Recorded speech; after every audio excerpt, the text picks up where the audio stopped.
Okay, so I want to see whether or not a plastic pedal that I bought back in the 1990s can sound just as good or maybe even better than some modern delay pedals that you can get today. The pedal I'm talking about is Ibanez Digital Delay DL5.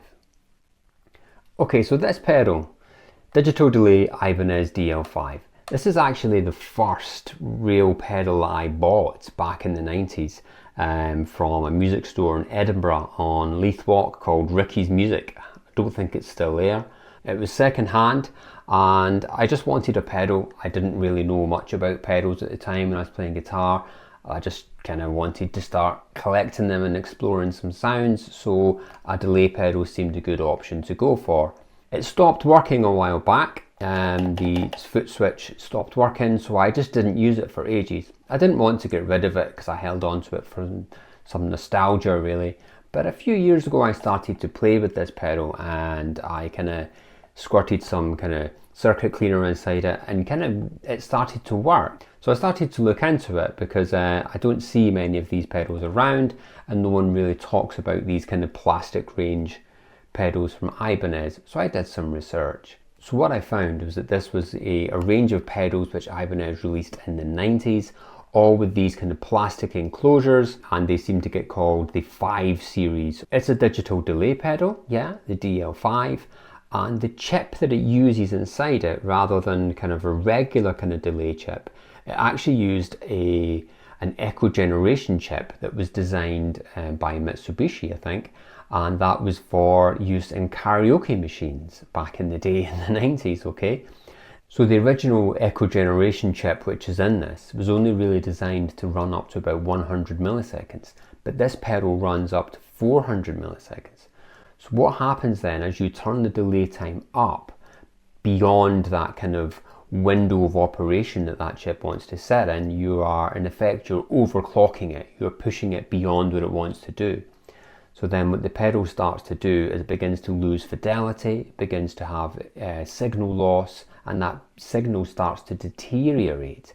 Now that's not something that we normally associate with digital delay pedals, which the DL5 is. Digital delay pedals should give us this crystal quality, this perfect 100% repeat of what you put in, and it will just lower in volume as the repeats go on. That's how digital delay is kind of supposed to work. But whereas this with its old chipset is adding some degradation into the signal. Now it's not really doing that by design, it's not been put in there, which you may have in something say like a deluxe Memory Man. The Memory Man is a delay pedal with chips in it, but those chips are Bucket Brigade chips, so they're designed to deteriorate the signal from one repeat to the next. That's part of the beauty and the quality of an analog delay pedal like that, whereas this isn't supposed to work like that, but it is working like that because the chip can't really handle what we're doing with it. Do we see this as a problem? I don't. I see this as the beauty of what this pedal is. Its plastic enclosure does cause it a few problems because that switching is just too unreliable, so this purely just stays at home. I think lots of stuff from the 80s and the 90s, they have these inherent flaws in them or this kind of poorer quality. And when I say poor quality, I mean that's when you kind of compare it to today's standards. A digital delay pedal today will sound massively different from this. It will sound perfect. This doesn't sound perfect, but in my opinion, this sounds nicer. If it wasn't for the switch breaking all the time, this would be a permanent pedal on my pedal board. And I think there's loads of these pedals that are knocking around on the second-hand market that are going to help you out if you're looking for that kind of sound too. Interestingly, if you want to buy a pedal like this, you get them on eBay. You get quite a lot of them really, and they're about 50 to 60 pounds. That's UK pounds, yeah. I don't think you could buy a digital delay pedal for that price that would sound as nice as this. It might be better in that it would work, but for me, I'm sticking with the 90s gear on this one, I think. Okay, so first things first, what am I running? I got a Gibson SG. So this is a humbucker guitar. I'm running into a Blackstar Artisan 10. That's a 10 watt amplifier with an EL34 power tube. And in the effects loop, we have a digital delay from Ibanez DL5 from the 90s. So without any pedals on, we have this.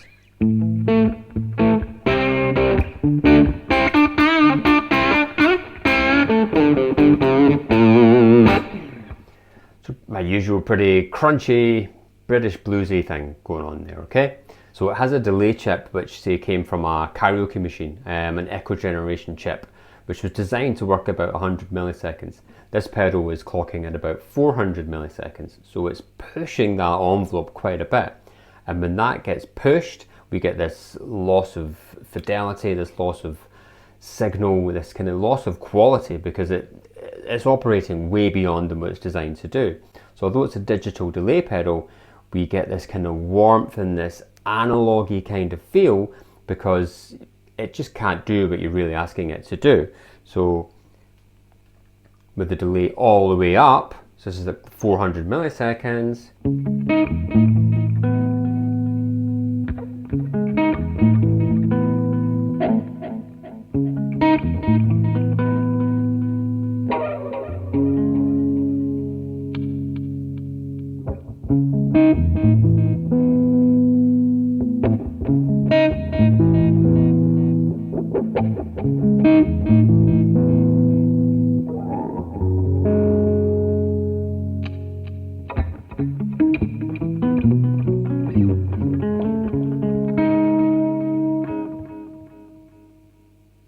So it's nice. It still has that kind of digital delay thing that each repeat comes in fairly loud. There's a definite pulse with each delay.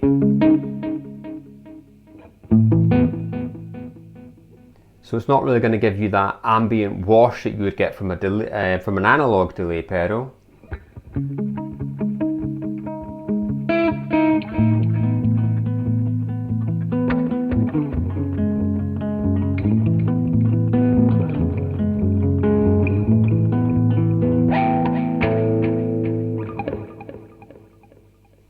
But it's not giving you that absolute crystal clarity of a digital delay pedal either. This kind of sits somewhere in between.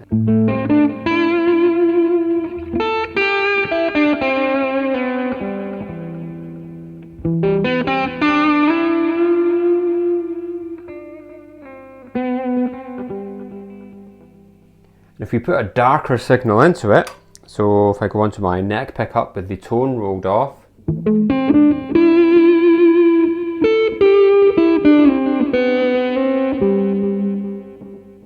going to turn the level of the repeats up.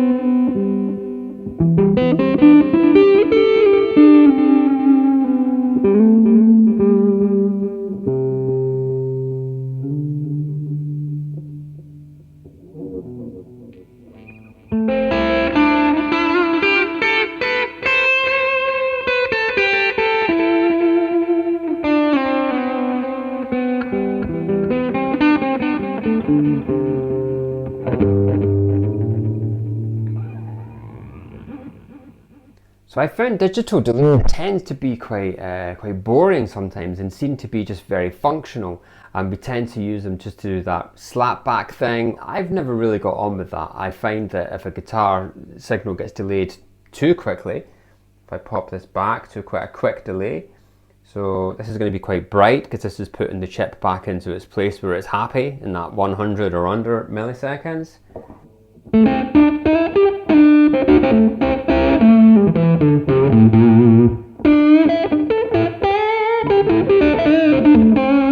I like the guitar tone, but I don't like having that signal so close to it.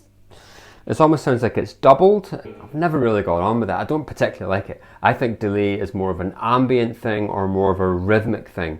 And with the pedal off, I prefer it off. That really quick delay time doesn't really do it for me. It's pretty good for the...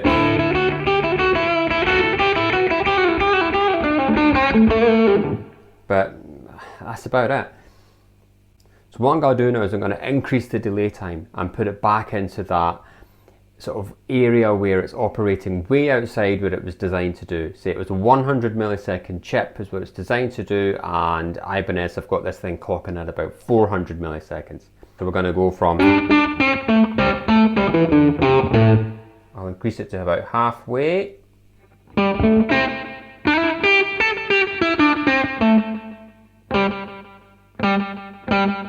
There's still quite a high edge to it, it's quite metallic.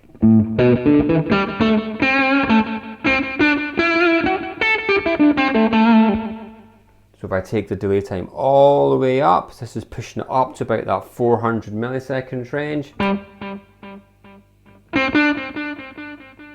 It's lost some of that metallic edge that it had at lower time settings.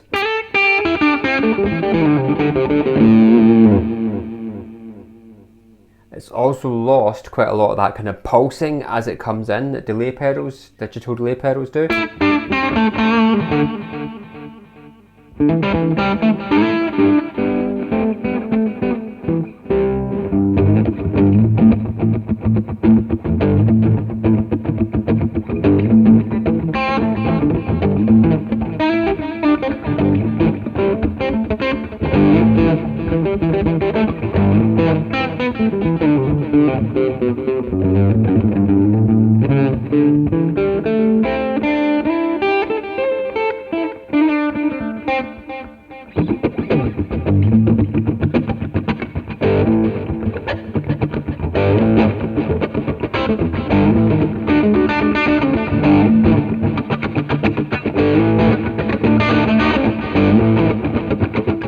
Something that makes this pedal quite special, I feel, is the effect that the delay time has on the tone of the repeats. So as I said, when it's running at its maximum 400 milliseconds, the pedal is struggling to maintain the quality of the delays, and so they get a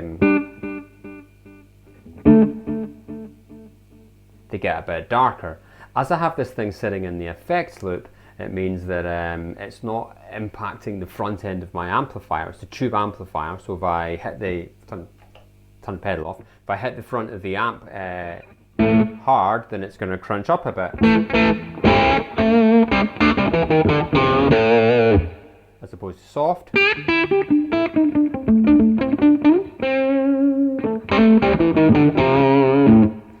But with the delay pedal sitting in the effects loop, it means that the front end of my amplifier is still going to feel the same to me, so I'm still going to play the guitar the same without affecting the overall distortion that's running through the amplifier, like that front end valve distortion. But it means that I can play the pedal. It's going to sound more musical to me.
So there's something that I think is really important with guitar gear, and that is to find the sweet spot of where it works.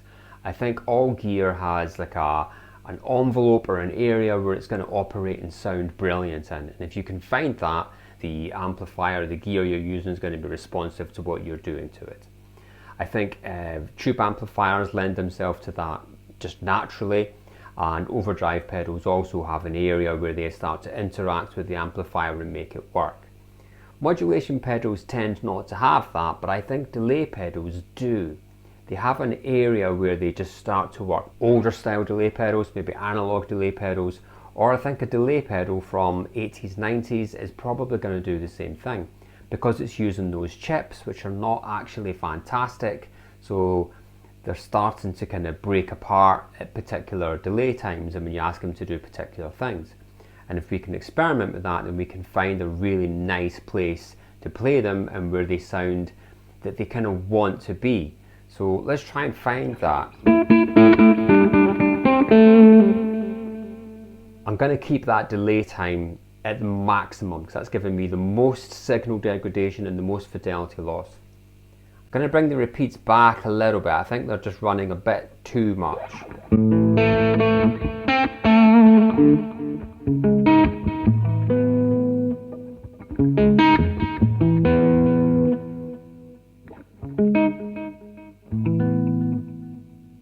So that's pretty cool. See, because the thing's sitting in my effects loop and it's not really bothering me when I play it, if I push it a bit on the amplifier, it's going to push it more through the delay pedal.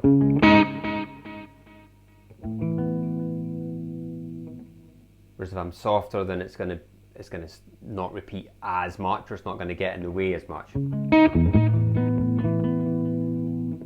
I think if that was sitting front end in my amplifier, it wouldn't respond the same way. I'm going to turn the delay level pretty high, see what that sounds like.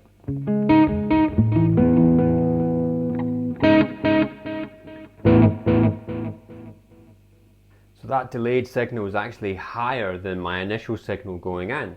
So it's higher than unity gain. Not much. But if I begin to push this, it's going to just challenge that chip even more.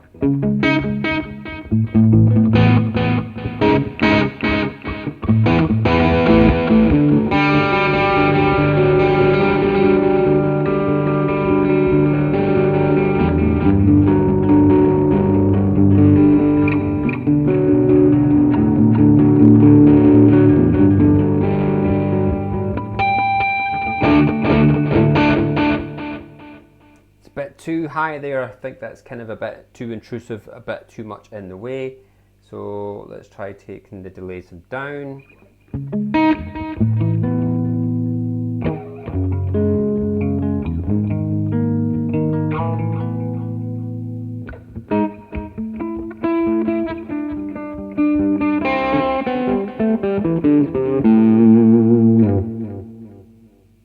I think that for me is where this pedal is really, really happy.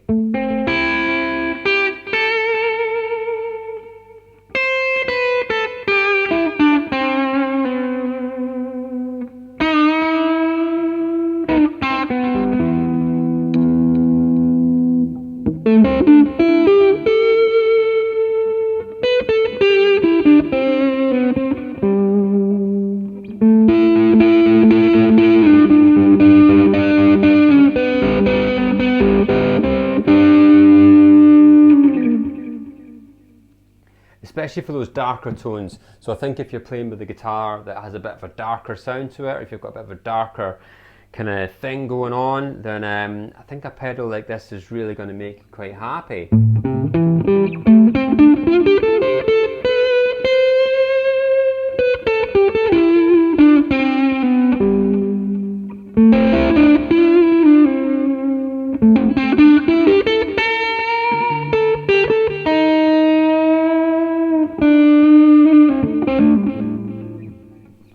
I've read that Eric Johnson, one of his delays that he uses, he just leaves it and doesn't change the time, and it's fine, just turns it on and it sounds great. And I think maybe there's an element of this in what he's doing there, in that the delay sounds great at that setting, so just leave it there. It's not going to be out of time with the music, because if you're in time with the music, it's just delaying what you're doing, and that delay is set, so it's not going to change. You know, so they're never going to be out of time with the music. They just might not be in a musical pocket that you particularly like if you're playing along with a band. But it's probably going to be fine. So I kind of challenge you, just find a delay setting and just leave it there.